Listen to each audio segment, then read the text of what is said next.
नमस्कार साथीहरु, म झलक कुमार श्रेष्ठ, शाखा अधिकृत। म तपाईहरुलाई आज शाखा अधिकृतको तृतीय पत्रको तृतीय खण्डमा रहेको 3.6 उपशीर्षकमा रहेको विकेन्द्रीकरण र स्थानीय स्वायत्त शासन, decentralisation and local self governance भन्ने टपिक लिएर उपस्थित भएको छु। यो topic examination point of view को हिसाबले असाध्यै महत्त्वपूर्ण रहेको देखिन्छ। यो टपिकमा मूलतः हामी यो आजको क्लासमा हेर्नेछौं विकेन्द्रीकरण भनेको के हो, डिसेन्ट्रलाइज को अर्थ के हो त्यो हेर्छौं र विकेन्द्रीकरणका प्रकारहरू के हुन्, टाइप्स अफ डिसेन्ट्रलाइजेसन को बारेमा हामी हेर्छौं। अनि डिसेन्ट्रलाइजेसन का विधिहरू अथवा यसको तरिकाहरूको बारेमा हामी आजको क्लासमा यति चर्चा गर्नेछौं। यसबाट बारम्बार प्रश्न सोधेको छ। यो मेथड्स अफ डिसेन्ट्रलाइजेसनबाट यो चारवटा मेथड मध्ये प्रश्नहरू घुमाइ फिराइ कुनै न कुनै एंगलबाट प्रश्नहरू सोधेको पाइन्छ। अब हेरौं यसको परिभाषाबाट जाउँ। विकेन्द्रीकरण केन्द्रीय तथा माथिल्लो निकायका काम कर्तव्य अधिकार र जिम्मेवारी, काम कर्तव्य अधिकार र जिम्मेवारीलाई स्थानीय निकाय वा तल्लो इकाइहरूमा हस्तान्तरण गर्ने बहुआयामिक प्रक्रियालाई हामी विकेन्द्रीकरण भन्छौं। केन्द्रीय निकाय अथवा केन्द्रीय तहमा रहेको काम कर्तव्य अधिकार र जिम्मेवारीलाई तल्लो निकाय वा तल्लो इकाइहरूमा हस्तान्तरण गर्ने बहुआयामिक प्रक्रिया हो डिसेन्ट्रलाइजेसन। एलडी व्हाइट भन्ने एकजना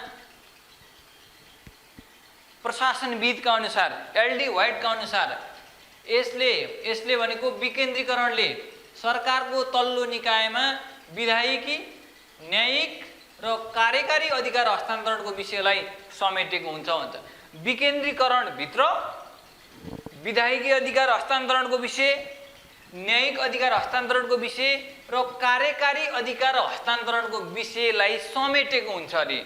भनेको मतलब विकेन्द्रीकरण केन्द्रमा जस्तो किसिमको राज्य संरचना रहेको छ, जस्तो किसिमको संयन्त्र केन्द्रमा रहेको छ, स्थानीय निकायमा अथवा तल्लो इकाइहरूमा पनि केन्द्रमा जस्तै विधायिकी, केन्द्रमा व्यवस्थापिका भने जस्तो तल्लो इकाइमा पनि व्यवस्थापिकाको काम गर्ने गरी विधायिकी अधिकार, न्यायिक केन्द्रमा अदालतको संरचना, न्यायालयको संरचना, न्यायपालिका रहे जस्तै तल्लो इकाइमा पनि न्यायिक अधिकार हस्तान्तरण गर्ने, केन्द्रमा रहेको कार्यपालिकाको अधिकार स्थानीय निकायमा पनि त्यो अधिकार कार्यपालिका, मन्त्री परिषद जो हामी भन्छौं क्याबिनेट स्ट्रक्चर, त्यस्तो अधिकार तल्लो इकाइहरूमा पनि हस्तान्तरण गर्ने विषयलाई विकेन्द्रीकरणले समेटेको हुन्छ भन्छ।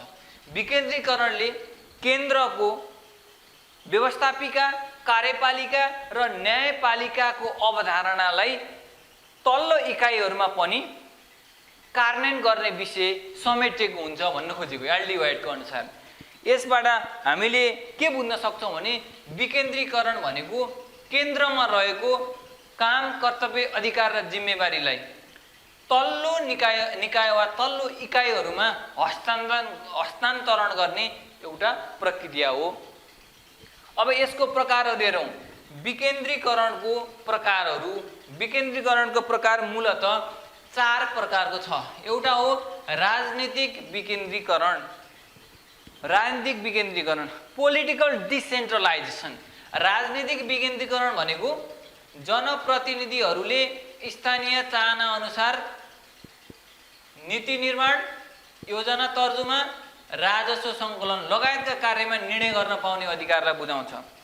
यो के हो भने राजनीतिक अधिकार भनेको जननिर्वाचित प्रतिनिधिहरूले 3 वटा काम गर्न पाउने अधिकार हो। एउटा नीति निर्माण गर्न पाउनु पर्यो, स्थानीय निकायका जनप्रतिनिधिहरूले तल्लो इकाइका जननिर्वाचित प्रतिनिधिहरूले माथिल्लो निकायले प्रदान गरेको निर्णय गर्न पाउने, योजना तर्जुमा गर्न पाउने, नीति निर्माण गर्न पाउने, योजना तर्जुमा गर्न पाउने र राजस्व सङ्कलन गर्न पाउने निर्णय, राजस्व सङ्कलन लगायतको कार्यमा निर्णय गर्न पाउने अधिकारलाई राजनीतिक विकेन्द्रीकरण भन्छ।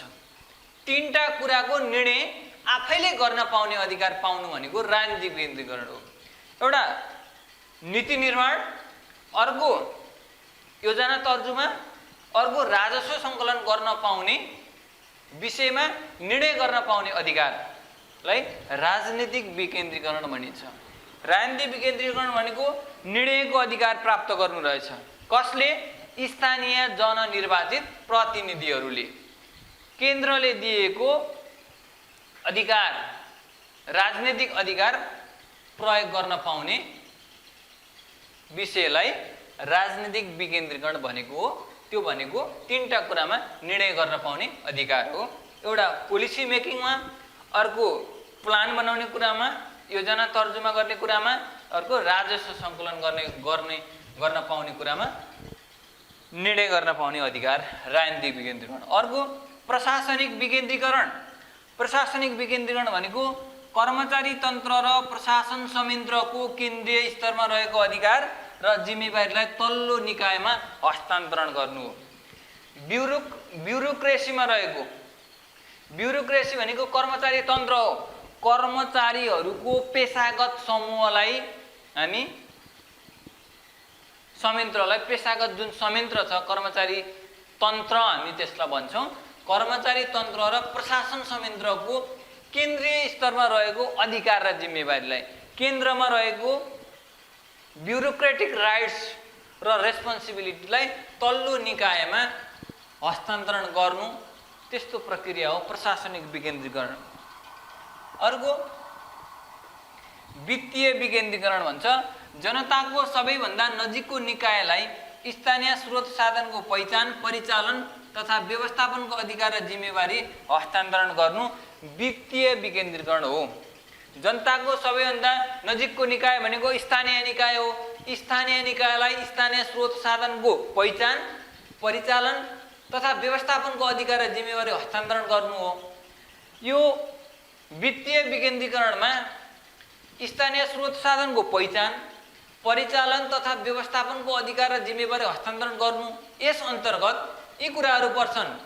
ट्याक्स लगाउन र उठाउन पाउने, कर लगाउन र उठाउन पाउने अधिकार स्थानीय निकायले प्राप्त गर्नु वित्तीय विकेन्द्रीकरण हो। अब त्यति मात्रै होइन, केन्द्रीय अनुदान प्राप्त गर्ने अधिकार पनि पाउनु पर्यो। केन्द्रीय अनुदान प्राप्त गर्ने, केन्द्रीय राजस्वको न्यायोचित हिस्सा प्राप्त गर्ने, ऋण परिचालन गर्ने, यो 4 किसिमको अधिकार प्राप्त गर्नुलाई वित्तीय विकेन्द्रीकरण भनिन्छ। फिस्कल डिसेन्ट्रलाइजेसन भनिन्छ।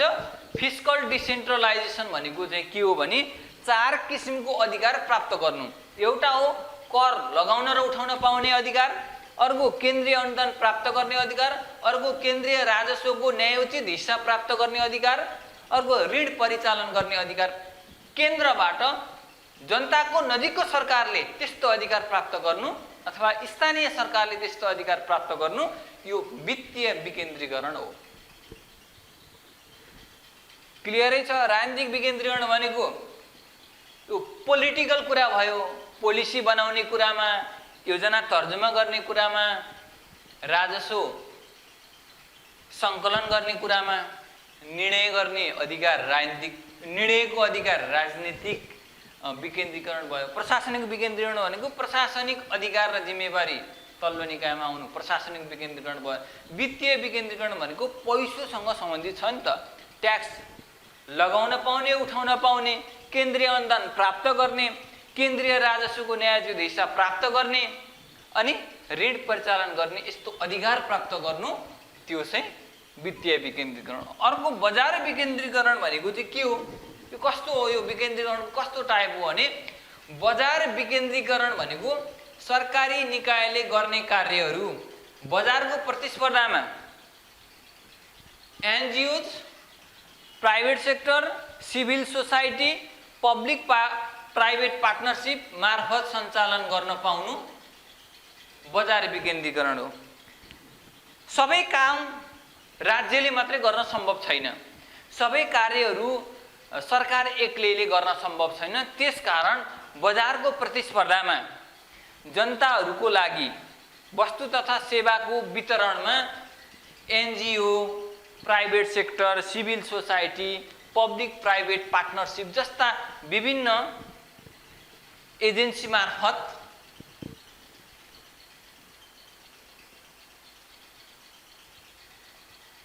छनौटको अधिकार जनतालाई वस्तु तथा सेवा प्रदान गर्ने कार्य गराउनु चाहिँ बजार विकेन्द्रीकरण हो। निजी क्षेत्र, नागरिक समाजलाई ठेक्का पट्टा करार प्रदान गरी सुविधा प्रदान गर्नु चाहिँ बजार विकेन्द्रीकरण हो। यसरी जनतालाई छनौटको अधिकार दिने, वस्तु तथा सेवाको छनौटको अधिकार जनतालाई दिने, सहुलियत र गुणस्तरीय सेवा, सहुलियत दरमा गुणस्तरीय सेवा प्रदान गर्ने सिलसिलामा राज्यले बजारको प्रतिस्पर्धामा अन्य निकायहरूलाई, राज्य बाहेकका अन्य निकायहरूलाई त्यस्तो अधिकार प्रदान गर्नुलाई चाहिँ बजार विकेन्द्रीकरण भन्छ। अब मेथड्स अफ डिसेन्ट्रलाइजेसनमा विकेन्द्रीकरणको विभिन्न तरिकाहरूको बारेमा हामी हेर्छौँ।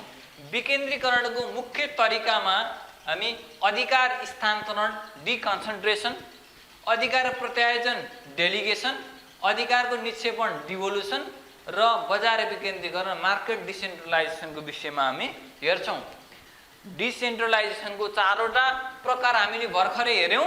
एउटा राजनीतिक विकेन्द्रीकरण, अर्को प्रशासनिक विकेन्द्रीकरण, अर्को वित्तीय विकेन्द्रीकरण र अर्को बजार विकेन्द्रीकरण। चार प्रकारको विकेन्द्रीकरणलाई हामीले हेरिसके पछाडि अब त्यो विकेन्द्रीकरण कसरी कार्यान्वयनमा आउँछ। पहिलो हो अधिकारको स्थानान्तरण, जसलाई हामी इङ्ग्लिसमा डिकन्सन्ट्रेसन भन्छौँ।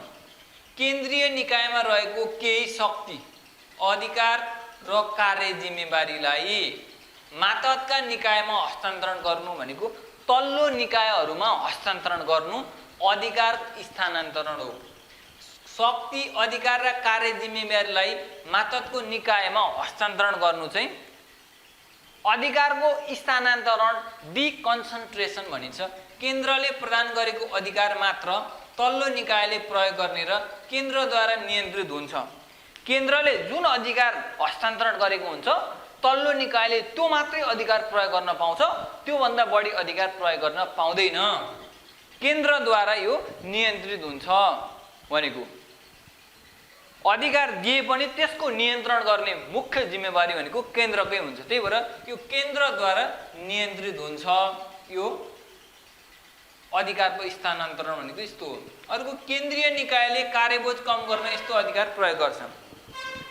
आफूमा रहेको कार्य जिम्मेवारी अथवा कार्यबोझलाई घटाउनको लागि केन्द्र सरकारले अथवा केन्द्र स्थित निकायले तल्लो निकायलाई अधिकार हस्तान्तरण गरेर कार्य जिम्मेवारी घटाउन यस्तो अधिकार प्रयोग गर्छ भनेर अधिकार स्थानान्तरण डिकन्सन्ट्रेसनमा हामीले केही शक्ति, अधिकार र कार्य जिम्मेवारी तल्लो निकायमा हस्तान्तरण गर्नु डिकन्सन्ट्रेसन अधिकारको स्थानान्तरण हो। यो अधिकारको स्थानान्तरणमा सीमित अधिकार हस्तान्तरण गरिएको हुन्छ, तर केन्द्रद्वारा नै त्यसको नियन्त्रण गरिएको हुन्छ भनेर हामीले हेर्यौँ। अब नम्बर 2 मा अधिकार प्रत्यायोजन भनेर हेर्छौँ, डेलिगेसन भन्छौँ। माथिल्लो निकाय वा पदाधिकारीले तल्लो निकाय वा पदाधिकारीलाई अधिकार र जिम्मेवारीको बाँडफाँड गर्नु। माथिल्लो निकाय अथवा माथिल्लो पदाधिकारीमा रहेको अधिकार र जिम्मेवारीलाई तल्लो निकाय अथवा पदाधिकारीहरूमा हस्तान्तरण गर्नु, त्यसको बाँडफाँड गर्नु, अधिकार बाँडफाँड गर्नु, जिम्मेवारी बाँडफाँड गर्नु, त्यो अधिकारको प्रत्यायोजन हो। यो स्थानान्तरण हो। यो अधिकार हस्तान्तरण गर्नु चाहिँ यो स्थानान्तरण हो। अधिकार र जिम्मेवारीको यो बाँडफाँड गर्नु चाहिँ अधिकार प्रत्यायोजन हो। प्रत्यायोजित अधिकार जुनसुकै बेला फिर्ता हुन सक्छ। प्रत्यायोजन गरिएको अधिकार चाहिँ जुनसुकै बेला फिर्ता हुन सक्छ। माथिल्लो निकायले तल्लो निकायको अलावा अन्य निकायलाई पनि अधिकार प्रत्यायोजन गर्न सक्छ। माथिल्लो निकायले तल्लो निकायमा मात्रै नभएर अन्य छुट्टै निकायलाई पनि अधिकार डेलिगेट गर्न सक्छ। तर सार्वजनिक जवाफदेहिता, पब्लिक एकाउन्टेबिलिटी र थप निर्णयको अधिकार, राइट टु डिसिजन भने प्रत्यायोजन गर्न मिल्दैन भनेको दुईटा कुरा चाहिँ प्रत्यायोजन गर्न मिल्दैन।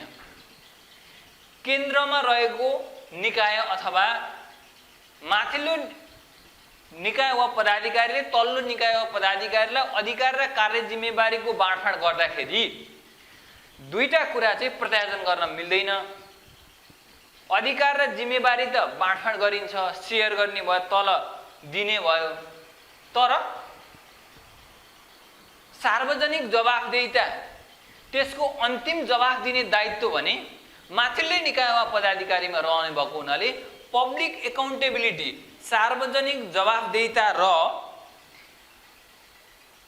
त्यो विषयसँग सम्बन्धित विषयमा निर्णय गर्ने अधिकार, राइट टु मेक डिसिजन, डिसिजनको अधिकार, निर्णयको अधिकार चाहिँ प्रत्यायोजन गर्न मिल्दैन। तल्लै निकायलाई फेरि निर्णय गर, आफू खुसी निर्णय गर भनेर दिन चाहिँ मिल्दैन। तल्लो निकायलाई तिमी नै सबै कुराको जवाफ दिने दायित्व तिम्रै हो भनेर भन्न मिल्दैन। जसले अधिकारको बाँडफाँड, जिम्मेवारीको बाँडफाँड गरेको हुन्छ त्यो माथिल्लो निकाय वा पदाधिकारी नै जवाफदेही र निर्णयको प्रमुख जिम्मेवार हुन्छ। अब हामी अधिकारको निक्षेपणलाई हेर्छौँ। यो अधिकारको निक्षेपण अलि बढी हामी यसलाई चर्चा गर्छौँ, किनभने वास्तविक विकेन्द्रीकरण भनेको चाहिँ अधिकारको निक्षेपण गर्नु हो भनिन्छ। अधिकारको निक्षेपण भनेको के हो? केन्द्र सरकारसँग निहित राजनीतिक, प्रशासनिक र आर्थिक अधिकार, राजनीतिक, प्रशासनिक र आर्थिक अधिकार कानुनद्वारा नै स्थानीय तहका जननिर्वाचित निकायलाई हस्तान्तरण गर्नु डिभोल्युसन भनिन्छ। अब यसमा अधिकार र कार्य जिम्मेवारीको हस्तान्तरण अथवा अधिकार र कार्य जिम्मेवारीको बाँडफाँडको मात्रै कुरा होइन। यसमा के हो भने केन्द्र सरकारसँग निहित राजनीतिक, प्रशासनिक र आर्थिक अधिकार कानुनद्वारा नै, एउटा कानुन बनाएर त्यो कानुनद्वारा नै स्थानीय तहका जननिर्वाचित निकायलाई हस्तान्तरण गर्नुलाई अधिकारको निक्षेपण भन्छ। वास्तवमा अहिलेको सङ्घीयताको जुन मोडेल छ, सङ्घीयताको मोडेलले नि सङ्घीय सरकारमा रहेको राजनीतिक, प्रशासनिक र आर्थिक जिम्मेवारीलाई, राजनीतिक, प्रशासनिक र आर्थिक अधिकारलाई प्रदेश र स्थानीय तहमा संविधानमा नै त्यसको बारेमा उल्लेख गरेर त्यस्तो अधिकार हस्तान्तरण गरेको छ। त्यस अर्थमा अधिकारको निक्षेपण, यो डिभोल्युसनको कुरा सङ्घीयताको यो मोडेलसँग पनि मिल्दोजुल्दो देखिन्छ। यसमा निर्णय गर्ने स्रोतको पहिचान, सङ्कलन, परिचालन, उपयोग र नियन्त्रणको सम्पूर्ण अधिकार स्थानीय तहलाई दिने विषय समेटिएको हुन्छ। डिभोल्युसनले के भन्छ भने निर्णय गर्ने अधिकार, स्थानीय स्रोत साधनको पहिचान, सङ्कलन, त्यसको वितरण, परिचालन, त्यसको उपयोग र नियन्त्रणको अधिकार समेत स्थानीय तहलाई हस्तान्तरण गर्ने कुरा यसले समेटेको हुन्छ। अधिकारको निक्षेपणमा तल्लो तहले निर्णय गर्ने कुरामा स्वतन्त्रता प्राप्त गर्छ। अब तल्लो तहले नै निर्णय गर्न पाउँछ। अघि हामी भन्दै थियौँ अधिकारको प्रत्यायोजनमा हामी भन्दै थियौँ निर्णयको अधिकार र सार्वजनिक जवाफदेहिताको अधिकार चाहिँ प्रत्यायोजन हुँदैन भने भन्दै थियौँ। तर अधिकारको डिभोल्युसनमा, अधिकारको निक्षेपणमा, डिभोल्युसनमा चाहिँ कानुनद्वारा नै राजनीतिक, आर्थिक र प्रशासनिक अधिकार हस्तान्तरण हुने भएको हुनाले यसमा तल्लो तहले निर्णय गर्ने कुरामा स्वतन्त्रता प्राप्त गर्छ। त्यही भएर यो विकेन्द्रीकरणको उत्तम तरिका मान्न सकिन्छ डिभोल्युसनलाई। स्थानीय स्तरमा जनतालाई नजिकको गभर्नमेन्ट मार्फत, स्थानीय स्तरमा जनतालाई नजिकको सरकार मार्फत पोलिसी मेकिङ, पीएम भनेको पोलिसी मेकिङ हो, नीति निर्माण।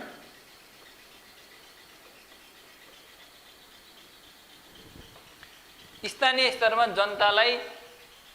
स्थानीय जनतालाई आफ्नो नजिकको सरकार भनेको स्थानीय सरकार मार्फत नीति निर्माण, योजना तर्जुमा, योजनाको कार्यान्वयन, प्रतिफल वितरणमा सहभागी हुने अवसर समेत सिर्जना हुन जान्छ।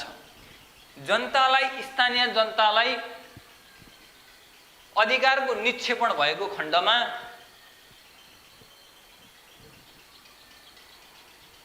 नीति निर्माण, योजना तर्जुमा, योजनाको कार्यान्वयन र प्रतिफलको वितरणमा सहभागी हुने अवसर प्राप्त हुन्छ। स्थानीय स्तरमा हुने सार्वजनिक सेवा, पब्लिक सर्भिस, विकासका कार्यमा पारदर्शिता, जवाबदेहिता, स्वामित्व, अपनत्व, समता, प्रभावकारिता र सहभागिताको सिर्जना गर्छ। अब स्थानीय स्तरमा प्रवाह गरिने सेवामा, स्थानीय स्तरमा सञ्चालन हुने विकासका गतिविधिहरूमा, विकासका क्रियाकलापहरूमा सुशासन कायम गर्न यसले, यो डिभोल्युसनले मद्दत पुर्याउँछ। किनभने त्यसमा पारदर्शिता, जवाबदेहिता, स्वामित्व, अपनत्व, समता, प्रभावकारिता र सहभागिताको सिर्जना हुन्छ। यसले स्थानीय स्तरमा सुशासन कायम गर्न थप मद्दत पुर्याउँछ। डिसेन्ट्रलाइजेसनको, यो डी भनेर लेखेको मैले डिसेन्ट्रलाइजेसन हो, विकेन्द्रीकरणको तरिकाहरूमध्ये, विभिन्न तरिकाहरूमध्ये मोर डेमोक्रेटिक अरू तरिकाहरूमध्ये यो डिभोल्युसनलाई चाहिँ हामीले अरू तरिकाहरूभन्दा बढी प्रजातान्त्रिक तरिका मान्न सक्छौँ। यो निक्षेपणको 4 वटा खम्बाहरू रहेको छ। निक्षेपणभित्र 4 चिज हुन जरुरी छ। निक्षेपण भन्ने बित्तिकै त्यसमा इन्डिपेन्डेन्ट, स्वतन्त्रता हुनुपर्छ, कसैको अधीनमा हुँदैन। अब कानुनले नै उसलाई अधिकार प्रदान गरेको हुन्छ, त्यो भएको हुनाले यो इन्डिपेन्डेन्ट हुन्छ। डिभोल्युसन भनेको इन्डिपेन्डेन्ट हो, स्वतन्त्र। सेल्फ कन्ट्रोल, यो स्वनियन्त्रित हुन्छ, आफैद्वारा यो नियन्त्रित हुन्छ। सेल्फ म्यानेजमेन्ट, यो स्व व्यवस्थापन हुन्छ। सेल्फ डिसिजन, आफ्नो निर्णय आफै गर्छ। त्यही भएर 4 पिलर्स अफ डिभोल्युसन भनेर independent, self control, self management र सेल्फ डिसिजनलाई हामी लिन सक्छौँ। अधिकारको निक्षेपण, विकेन्द्रीकरणको विभिन्न तरिकाहरूमध्ये अधिकारको निक्षेपणलाई हामी सबैभन्दा बढी प्रजातान्त्रिक तरिकाको रूपमा लिन सक्छौँ। अहिले सङ्घीयताको मोडेलसँग मिल्दोजुल्दो विकेन्द्रीकरणको यो तरिका हो। अब हामी लाग्छौँ अन्तिम तरिका, विकेन्द्रीकरणको अन्तिम तरिकामा बजार विकेन्द्रीकरण। बजार विकेन्द्रीकरणमा विकेन्द्रीकरणको प्रकारमा पनि हामीले हेरिसकेका छौँ। अब बजार विकेन्द्रीकरण भनेको मार्केट डिसेन्ट्रलाइजेसन। सरकारले प्रतिस्पर्धात्मक वातावरण सिर्जना गर्दछ। यहाँ तीनटा कम्पोनेन्ट बीचको यो सन्तुलन पनि हो बजार विकेन्द्रीकरण भनेको। एउटा सरकार हो, दोस्रो जनता हो, तेस्रो के हो? एउटा सरकार भयो, अर्को जनता भयो, तेस्रो चाहिँ अब एनजिओ, त्यस पछाडि प्राइभेट सेक्टर, त्यस्तै सिभिल सोसाइटी यो हुन सक्छन्। तेस्रो कम्पोनेन्ट हो। सबैको चाहिँ यो सन्तुलन भएको देखिन्छ। सरकारले प्रतिस्पर्धात्मक वातावरण सिर्जना गरिदिन्छ। प्रतिस्पर्धात्मक वातावरण सिर्जना भयो भने त्यसमा एकाधिकार कायम हुँदैन, त्यसमा सिन्डिकेट पनि रहँदैन, त्यसमा कार्टेलिङ हुँदैन, मिलेमतो हुँदैन, त्यसमा एकाधिकार हुँदैन, एउटाले मात्रै गर्ने भन्ने त्यस्तो हुँदैन। त्यसले गुणस्तरीय सेवा प्रदान गर्न पनि टेवा पुर्याउँछ। त्यसकारणले सरकारले गर्ने भनेको प्रतिस्पर्धात्मक वातावरण सिर्जना गर्छ। सेवा र वस्तुमा जनताले छनौट गर्न पाउँछ। सेवा र वस्तुको उपभोगमा जनताले छनौटको अधिकार प्राप्त गर्छ। जनताले के पाउँछ? वस्तु तथा सेवामा छनौटको अधिकार प्राप्त गर्छ। बजारले के गर्छ? स्वतन्त्र रूपमा सेवा सहुलियत व्यवस्थापन गर्ने अवस्था हुन्छ। जनताले वस्तु तथा सेवाको छनौटमा अवसर प्राप्त गर्छ, छनौटको अवसर प्राप्त गर्छ। सरकारले प्रतिस्पर्धात्मक वातावरण बनाइदिन्छ र बजारमा निजी क्षेत्र, एनजिओ, सिभिल सोसाइटी, यी विभिन्न एजेन्सिजहरूले स्वतन्त्र रूपमा सेवा सहुलियत व्यवस्थापन गर्दछन्। यस्तो किसिमको अधिकार प्राप्त गर्दछन्। यसलाई भन्छ बजार विकेन्द्रीकरण। यो बजार विकेन्द्रीकरणलाई हामीले service through NGOs, private sector, civil society and public private partnership भनेर पनि हेर्छौँ। यो गैर सरकारी संस्था, निजी क्षेत्र, नागरिक समाज, त्यस्तै सार्वजनिक निजी साझेदारीको माध्यमद्वारा सेवा प्रदान गर्नुलाई हामी बजार विकेन्द्रीकरण भन्छौँ। यो बजार विकेन्द्रीकरणले निजीकरणलाई महत्त्व दिई सेवा प्रदान गर्दछ। निजीकरणलाई महत्त्व दिन्छ। यसले सरकारको जिम्मेवारीलाई यसले सीमित गरिदिन्छ। सरकारको जिम्मेवारी, सरकार पर्टिकुलर काममा सरकार संलग्न हुन्छ र यसले सरकारलाई सीमित काममा, सीमित जिम्मेवारीमा सीमित गर्दै सरकारलाई सहयोग गर्ने हिसाबले निजी क्षेत्र मार्फत जनतालाई वस्तु तथा सेवा उपलब्ध गराउँछ। यस्तो किसिमको विकेन्द्रीकरण हो बजार विकेन्द्रीकरण। यसरी हामीले यो क्लासमा विकेन्द्रीकरण, त्यस पछाडि विकेन्द्रीकरणको प्रकार, विकेन्द्रीकरणको तरिकाको बारेमा हेरौँ। बाँकी हामी अर्को क्लासमा जोड्नेछौँ।